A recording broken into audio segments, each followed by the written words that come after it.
Good morning, everyone. Welcome to today's daily devotional. This is episode number 24 of our study of the book of Genesis.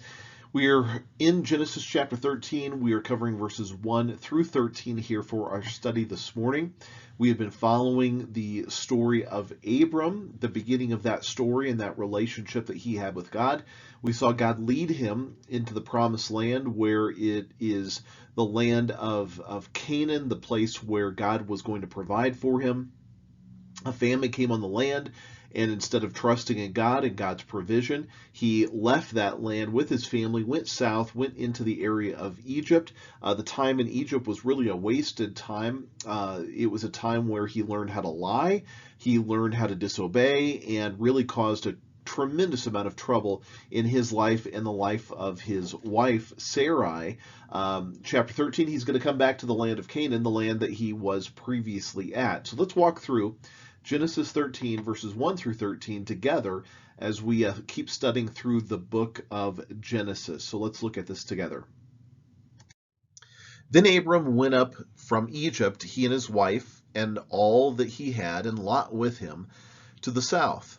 Abram was very rich in livestock, in silver, and in gold, and he went on his journey from the south as far as Bethel, to the place where his tent had been at the beginning, between Bethel and Ai, to the place of the altar which he had made there at first. And there Abram called on the name of the Lord. I want to point out a couple of things to you. One of the most interesting phrases that I really like is that it says that he went on his journey from the south back to Bethel, to the place where his tent had been at the beginning. So essentially, what did he do? He made a journey that was a roundabout journey. He made a big circle in his life to the place that he originally was. He returned to the same place as before. He was right back where he started. Essentially, Abram's time in Egypt was just wasted time. God could have and would have provided for his needs in Canaan, even in a time of famine. That's how God works, and that's how God provides. Abram did walk away with more money and more livestock and silver and gold, but he should not have used that blessing that God did bring him in Egypt as justification for going there. Even though God is great enough and big enough in order to bring good, even when we disobey him, there is still a cost that is built into disobedience. Every time we disobey him, there is a cost that is taken as a result of our disobedience. Abram's unbelief took him from the place of worship, the place where he had been, and it led him into sin. It caused him to lead others into sin. It made him more confident in his ability to lie than in the protecting power of God over his life. It even broke apart his family for a while. Finally, even an ungodly king, rightly rebuked him. Well, he went right back to the place that he had started, right back to the altar that he had first built when he had gotten there. This is the place where Abram should have been the entire time, instead of really going on this roundabout journey of disobedience. He should have been in that place worshiping God from the very moment. And I think that that's a wonderful parallel to our lives as well. There are times in our lives that we slip into sin, and we really find ourselves on a roundabout journey until we come back to the place that we should have been from the very beginning. Many people in the church world who are in the church, who are worshiping God, walk away, take a roundabout journey of sin until they finally come back to the place that they should have been. Now, they carry a lot of scars and consequences for doing that. They carry a lot of pain as a result of doing that, but it's ultimately where God wants to get people back to. So don't go to Egypt. Don't leave the place that God tells you to be. I've seen that when people move, they move. I've seen it when people change jobs. I've seen it when people change spouses. I've seen it when people get an idea in their minds that there's something better that is out there. So they go on a roundabout journey, and they venture down into Egypt where they should not be. They should not have gone to in the beginning, and they pay the price for it, and they finally come back, make a full circle back to the place of worship, back to the place where the Lord is. Abram did that. He came back to the place of the altar, back to the place that God had originally called him, and there he began to worship again. and he called on the name of the Lord. So this entire time was a waste of time. It was a futile effort to try to fix the problem myself rather than trusting on God, the God who has always been faithful, always comes through, always provides. He is the God we want to be connected to, not taking roundabout journeys down into Egypt, which really cause our lives to be messed up and screwed up as a result. Well, let's go to verse 5. Verse 5, Lot also, who went with Abram, had flocks and herds and tents. I want to point out something to you as we just pick this up at this point. Lot also, who went with Abram. Now, this is going to be a source of problems going forward, and the problem is going to be Lot and Abram, or Lot and his people, his family, his servants. Now, go back to chapter 12, verse 1 of Genesis. God called Abram to go to the land of Canaan, and he called him to leave his family behind. Abram did not do that. He brought Lot with him that he was not supposed to do. This is going to create conflict. He did not obey in another situation, bringing Lot along, and now there's going to be conflict that is going to come. Even though Abram has returned back to God, he has gone on that roundabout trip where he went into Egypt and now he has come back. Well, even though he is getting back into the picture of obedience and doing the right thing, the devil doesn't want us to do the right thing, so he's going to create conflict and controversy anywhere that he can. He's going to create it right here with the person of Lot and Lot's herdsmen and Lot's family. Now look at what it says.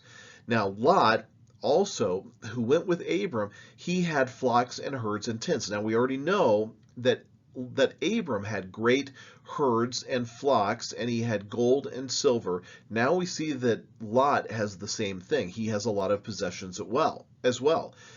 It says, now the land was not able to support them, that they might dwell together, for their possessions were so great that they could not dwell together. Now again, this goes back to the point of obedience with God. If they had just obeyed God, if Abram had just obeyed God, then there would have been no conflict. There would have been no need for division. There would be no need for the families to split apart and do things separately, because the land would have been more than enough just to support Abram if he had listened to God in the very first place. Well, something had to be done about the strife that was happening between the estates of Abram and Lot. Look what it says. Now, their possessions were so great they could not dwell together, and there was strife. So let's look at that word. There was strife, and it was between the herdsmen of Abram's livestock and the herdsmen of Lot's livestock. So now there's a problem that is occurring between Abram, between his family, his herdsmen, his people, and Lot's. There's Abram and Lot. There is a conflict that is taking place. It says the Canaanites and the Perizzites then dwelt in the land. So the Canaanites and the Perizzites who are dwelling in the land are observing the conflict, and the conflict is really a black eye on who God is. God comes in, Abram comes in and says, well, we worship the true God, but the people who were pagan, the Canaanites and the Perizzites, did not see a good example of God. They saw two families who had conflict and strife. Do you think that would make the Canaanites and the Perizzites want to come and follow God, if that's the model and the picture of what's happening? Again, that's an analogy and an illustration. When there is strife in the body of Christ, it's a black eye to the rest of society. If the society, who is pagan and does not know God, looks at a church, and inside the church there is internal conflict and strife, they want nothing to do with the church. They want nothing to do with God, because it is a black eye on who God is. If you have conflict and strife, why do I want that? That's not something that's appealing. And so the world, the society, the culture, the city looks at the church and says, if there is strife between them, then what business do we have wanting to be there at all? Donald Barnhouse, who is a commentator, I love the statement that he says. He says, Many people will never listen to what any believer says because of what some believers are. Did you hear that? Many people will never listen to what any believer says because of what some believers are. Some believers who are full of conflict and strife and dissension and discord and disunity have caused a black eye on what any believer may say. I may say something as a believer, but people will not listen to me because other believers have represented Christ in such an awful way.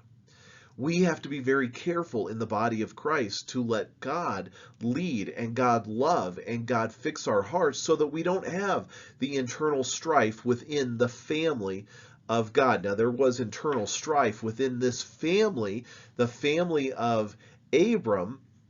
This connected family, there was internal strife, and as a result of that, it was a black eye on who God was. It was a bad representation of who God was. One other little point that I want to note here, and this is going to be something important going forward, is the idea of this possessions. There were possessions. It says their possessions were so great. They had great possessions. There's going to be a real difference in the possessions that Abram and Lot have. There was a great difference between the riches of Abram and the riches of Lot. They both had great wealth, but Lot's wealth possessed him. Abram had great possessions, but they did not possess him. So just note that. For Lot, he had great wealth, but the great wealth, it possessed him. Abram also had great wealth, but his wealth did not possess him. To be possessed by your wealth means that you are consumed with this, that this drives you, that this is the factor in your life that you are living for. Jesus said, for the love of money is the root of all evil. Abram did not have the love of money, therefore it did not become a root of all evil for him. You have money or you don't have money. Money, though, can be a love of your life. Some people have no money, but they love it immensely. Other people have a lot of money, and they love it immensely. There are some people that have a tremendous amount of wealth, and they do not love it. And there are people that have no wealth, and they do not love it. Wealth will possess you, even if you don't have it. Don't let it possess you. Let God possess you. That's called idolatry. Idolatry is anytime you put something on a pedestal over God. That is the most important priority of your life. And for many people, what sits on the pedestal of their life, that's the number one place in their life, is, for some people, it is money. For some people, it is material possessions. For other people, it is a false god. That's an idolatrous thing as well. These are all idolatrous things when you put them in the number one position of life. And Abram is going to put money and wealth in that position, in the number one place in his life. What needs to be there? It needs to be Christ and Christ alone. He becomes the most important priority and the number one part of our lives. Let's go on to verses 8 and 9. Verse 8, so Abram said to Lot, please, let there be no strife between you and me, and between my herdsmen and your herdsmen, for we're brethren, we're brothers, we're family members. I like what he says here. Let there be no strife. I don't want strife between the two of us. So he says, is not the whole land before you? Please just separate from me. If you take the left, then I'll go right. Or if you go to the right, then I will go to the left. Now, I love this response. Now, Abram, he was the eldest because Abram was the uncle to Lot. Lot was his nephew. Abram was older than Lot. Abram deserved it. Lot didn't deserve it. Lot was the nephew. God gave all the land to Abram. He did not give any to Lot. None was given to Lot. It was out of pure generosity on Abram's part that caused him to make this incredible offer to Lot. It was just out of pure love and pure generosity and wanting to get along and wanting to not have disunity and not have disruption and not have dissension in the family. He didn't want strife. He didn't want us to argue. He didn't want us to have conflict and problems. He didn't want us to fight as a family. He wanted us to get along, to have peace between us, to have no enmity, to have the barrier broken down. The whole land is before us. It was all given to Abram. Abram was the older. He deserved it all, but he willingly gave to Lot whatever part of the land that he wanted to take. He did not yield to Lot out of weakness. Abram could have fought the fight. He could have fought the battle, but he yielded to Lot out of love and trust in God. A few acres of grazing land didn't seem worth fighting for to a man who lived with an eternal perspective, and that's a good message to us today. It reminds me of what it says in Philippians chapter 2, verse 4. And let me write down that reference to you. Philippians 2, verse 4, which says, "Let each of you look out, not only for his own interests, but also for the interests of others." And that's exactly what Abram was doing. He was looking out not just for his own interests out of greed and the possessions possessing him. He was looking out for his nephew and all of his people who he wanted to love and wanted to be gracious and merciful to. He deserved the honor, Abram did. He deserved all of the land. It was God's promise, but out of generosity and grace and mercy, he gave part of it to Lot. And he gave him that option. You take the left. If you do, I'll take the right. If you want the right, then I'll take the left. He knew he could trust God. He knew he didn't have to worry about it.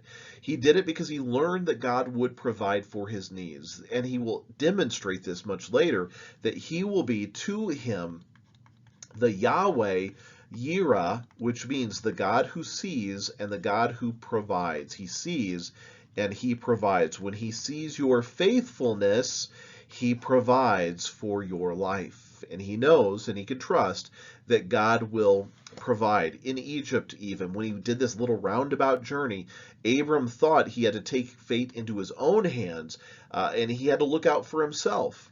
Now, after that experience, he was wiser and he was willing to let God look out for his interests. Right or left didn't matter to Abram, because God would be there and God would provide. Now, because he was trusting God, because Abram would put his trust in God, Abram didn't have to be obsessed with his own rights, even though he had the rights as the elder and he had the rights as the one that God had given this to. He didn't have to look out for that, and we don't either. We don't have to worry about our own rights. God will fight the battle for us. God will provide for us. God will help us. He will be there with us every step of the way. Everything we receive, by the way, is the free gift of God. And it has nothing to do with our concept of our rights. It's all through God's provision. Well, let's wrap up this little section for today in verses 10 through 13 and wrap up this time in today's daily devotional. Verses 10 through 13, "And Lot lifted his eyes and saw all the plain of the Jordan, that it was well watered everywhere, before the Lord destroyed Sodom and Gomorrah, like the garden of the Lord, like the land of Egypt as you go toward Zoar." So I want you just to take note of this. And Lot lifted his eyes and he saw. What did he see? He saw that it looked great. Lot made his choice purely based on what he could see with his eyes. He did not take into account the spiritual impact on he and his family. He only was motivated by what he saw with his eyes. Now, this is very reminiscent of what happened in the Garden of Eden when Eve saw the fruit of the tree and she saw it with her eyes, and it was pleasing to the eyes. She took from it and she ate. And so this is the same kind of thing. When he saw the land and it looked like a way better land that he said, this is the land that I wanted. No account for what it's going to do to him spiritually or to his family spiritually. In fact, it's going to destroy his family. It's going to destroy him in many ways as well. But that didn't matter. What he saw with his eyes looked good, so that obviously must be the thing that I choose. We choose in the many times the same way. We choose based upon what we see with our eyes instead of how we are being led by the Spirit of God. Don't choose based upon how you see things, based upon what the Spirit of God is telling you to do. He saw that it was good, watered everywhere, before God destroyed it anyway. It was much like the garden of the Lord, the land of Egypt as you go toward Zoar.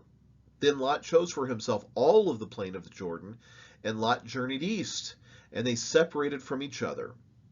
Abram dwelt in the land of Canaan, and Lot dwelt in the cities of the plain and pitched his tent even as far as Sodom. So he pitched his tent. Now just note this. Not only is he going to pitch his tent near Sodom, that he is eventually going to become the leader of Sodom, the leader of this very sinful city, valuing only the things that can be seen to increase his wealth temporarily, but he's going to lose it all in the end. Now, the men of Sodom were exceedingly wicked and sinful against the Lord. This reminds me of what it says in 2 Corinthians chapter 5, verse 7. 2 Corinthians 5, verse 7, it says this, "For we walk by faith, not by sight. Abram walked by faith.